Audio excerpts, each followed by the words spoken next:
I want to know what the hell this woman is thinking. I am serious. Oh, good God. I don't know if I'm coming or going. Lord, this was a book. And it was a fast read. I mean, just, smaller. I don't even know. All right, so it's a little over 200 pages, so it's kind of on the smaller side.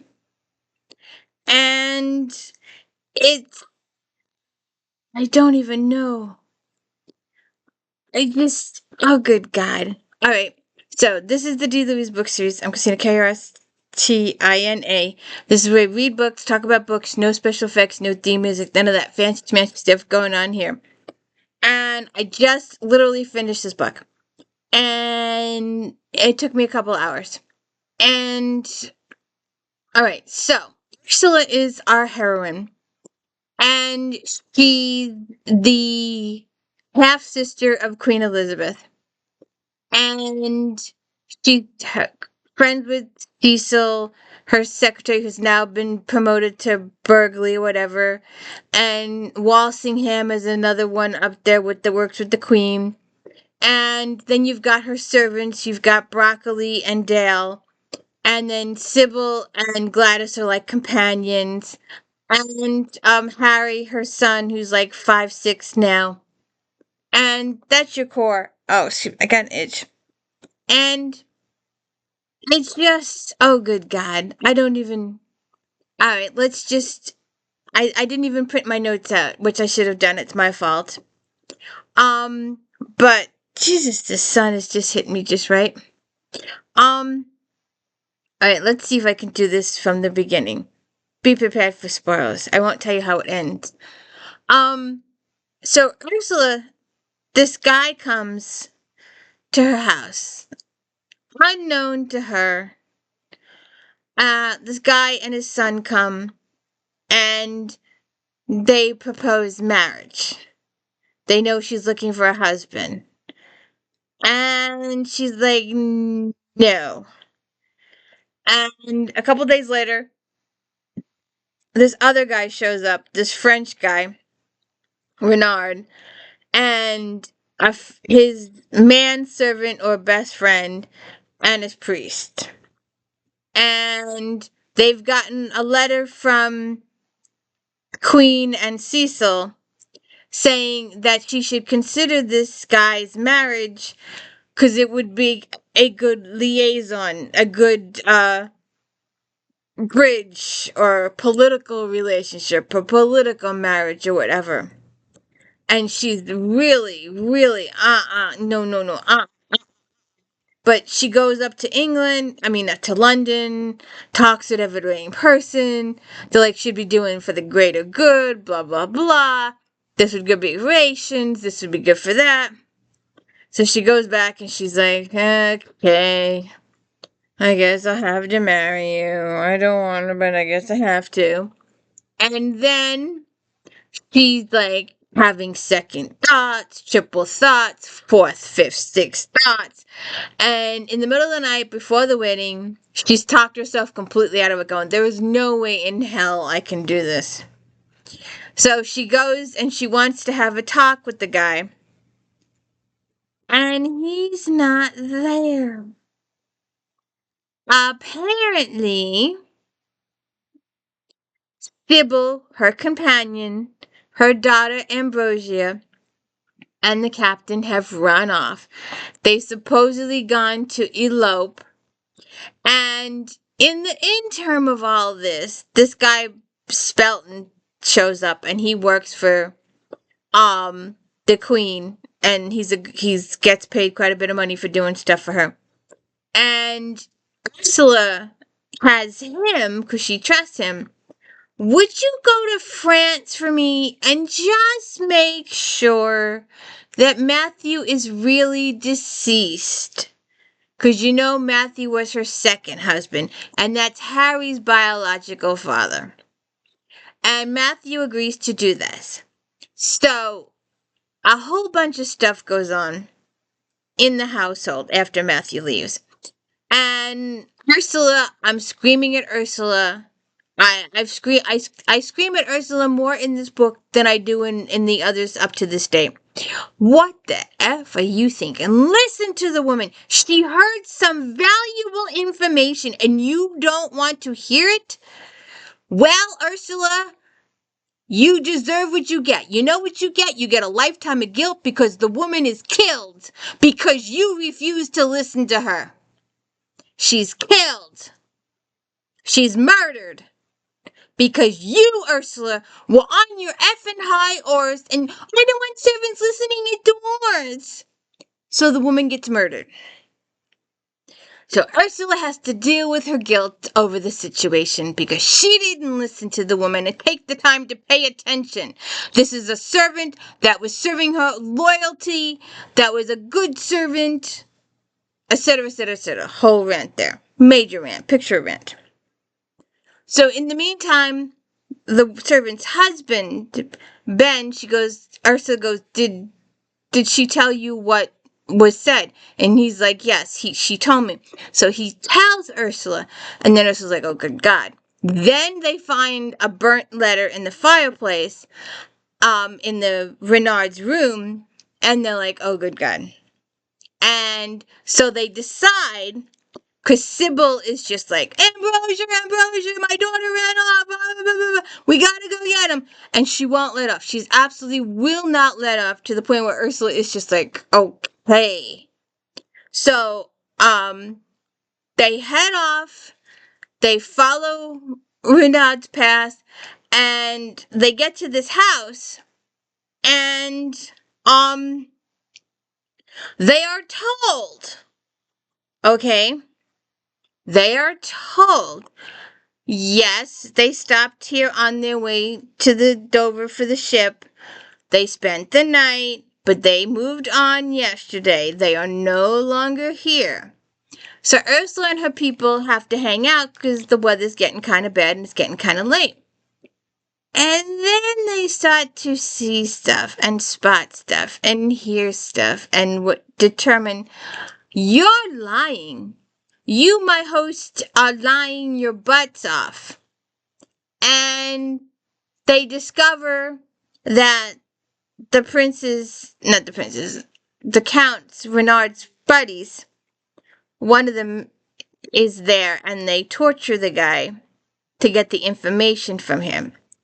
And they get the information from him, and then they discover that the Count did not leave.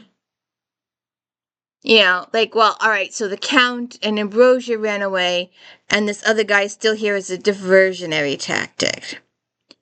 And then they discover, the Count is deceased. And through all this, they're worried about Ambrosia. Her horse is still in the shed, in the stables. And Sybil is just like, my daughter. She won't shut up. She's driving Ursula crazy. They're trying to make all these plans. So they send a messenger to Cecil, hoping for Cecil to help. And we're like Ursula. Where's the help? Where's the rescue? Where's the help? Where's the rescue? And it never comes. We are later told, and how horrendous this is, what the circumstances could have been. They decided not to interfere for political reasons, and they felt that Ursula could handle it on her own instead of sending people to help. Now, the real horror in that particular statement, and we didn't find that out till the end of the book. We kept hoping the cavalry would show up in between. But one thing leads to another, and a whole bunch of circumstances in this house. And they end up putting Ursula and her crew on a ship. And while they are told that Ambrosia was taken to Scotland. They are being sent to France. And Ursula wants to go to France anyway because she wants to save Matthew, because apparently these people have sent word that Matthew is an English spy and he needs to be killed. So she's anxious to go save him. And they put her on this ship. And this ship has got more twists and turns than you will ever see coming. I am serious. There's so many twists at the end of on the ship. Just the ship alone. Just the ship alone will send you to drink. Absolutely. Break out the scotch. Break out the rum. Break out the something. Get your coffee. Get your thing of chocolate bar. Get your candy. Get your, like, oh good God. Bite your nails off. There's so much on this ship. It's horrendous. I'm trying to... Alright, let's see if I can do this. Alright, so, we get on the ship. And we know we're here against our wishes, but it'll get us to France. We discover we've been locked in our cabin. 3. We manage to look out a window and discover that we are going in the wrong direction. 5. It turns out the captain is into slave trading, and he's made arrangements to sell Ursula and her crew to slave traders. That still doesn't even come close to summarizing what else happens on that ship. I mean, there's so much more on that ship to unpack. It's unbelievable of what happens on this ship.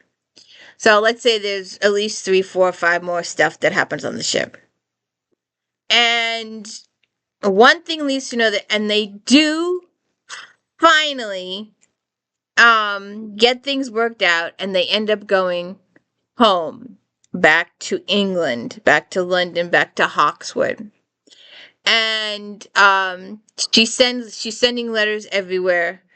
Matthew is with them he has returned, and they have discovered that he made it back by himself, and he he made it back by the skin of his teeth. He wasn't discovered. He found out by accident what was going on, and he did confirm that yes, Matthew is deceased. So we will not be getting that reunion in any book time soon. Once they get all these letters gone, once they tell everybody what's going on, once they do all the corresponding, all this kind of stuff goes on. Then Sybil is still screaming and yelling about Ambrosia. So now we've got to take care of all this stuff, and then we've got to go to Scotland. And we've got to take care of things in Scotland. And there's a couple of surprises in Scotland. Pleasant surprises. And we get the Scotland stuff taken care of. And then we come back, and there's still more surprises back at home. I am exhausted. The stress on this ship was unbelievable. In such a little book, there is so much packed in these 200 pages. I'm ready for drink. And, 233 pages. I am ready for drink. So, now that I'm exhausted my butt off for a perilous alliance, and I have no idea what the hell that means. Maybe it was thinking of the marriage to Renard that never actually happened. We got very little time with him on stage. Most of his stuff happened off stage. I have one of these authors who, if you're sitting down to lunch with the people in the book and they're talking over lunch and you're hearing the conversation, that's on stage. But if you're told later that Mary and Jane had lunch and this is what occurred, then that's off stage. That stuff happened off stage. Now, a lot of Renaud stuff, almost all of it, is off stage. So, I'm anxious for the next one. I think this was 13. I have to double check. 13, and we've got 14 waiting in the wings. So, what do you think? Are you tired yet? My brain is fried after this. Maybe I need a cozy in between. I'll have to think about it. It's been a long day. We lost electricity this morning. Sunny, nice 60 something degree weather day, and we lost electricity. Don't know what happened, but that was a long 3 hours. But anyway, I got some reading done. You sit by a window. And that's, I was looking at all these designs online. That's why you need a kitchen with windows. So you can read a book if your electric goes out for no freaking reason. I'm just saying. So, please hit the like and subscribe. Don't forget to check out Star Trek Next Generations on Friday. If Then's on Friday. And, you're sitting on it. Flashback Monday, where we talk about all the books in this magazine. And I believe we're up to August at this point in the videos. So let me know if you've got a headache yet. I've got a headache. All that stuff on the ship is it's just mind-boggling. All the stuff that happened on this ship. I'm exhausted. So, have a good one. And don't forget to check out my other videos. Have a good one.